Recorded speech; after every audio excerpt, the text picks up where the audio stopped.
এই বছরে আমাদের বাড়িতে অনেকটা দেরি করে তাল এসছে।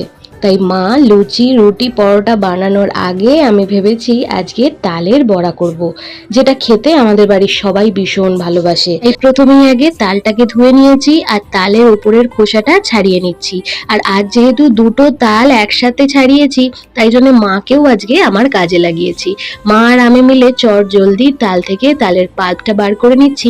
আর এখানে কিছুটা তালের পাল্প আজকে রেখে দেবো, অন্য কোনো দিন কিছু একটা বানাবো। আর এই তালের পাল্প একটা কৌটোয় মুখ বন্ধ করে ডিপ ফ্রিজেতে রেখে দিলে বেশ কিছুদিন ভালো থাকে।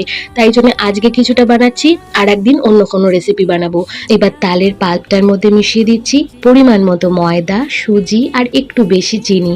আজকে যেহেতু দুটো তাল দুটো আলাদা গাছের, তাই জন্য একটা তাল খেতে একটু মিষ্টি, আর একটা দেখলাম একটু বেস্বাদ মতো, তাই জন্য একটু বেশি মিষ্টি দিলাম, যাতে তালের বড়াটা ভাজবার পর খেতে একটু মিষ্টি মিষ্টি হয়।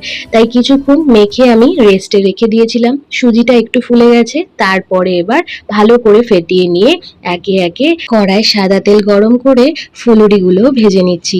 এই তালের ফুরুলিতে একটু বেশি তালের পাল্প দিলে তালের ফুরুলিগুলো কিন্তু একদম নরম তুলতুলে হয়। আমার কিন্তু তালের ফুরুলি ঠান্ডা করে খেতেই বেশি ভালো লাগে। আপনাদের কেমন করে ভালো লাগে নিশ্চয়ই কমেন্ট করে বলবেন।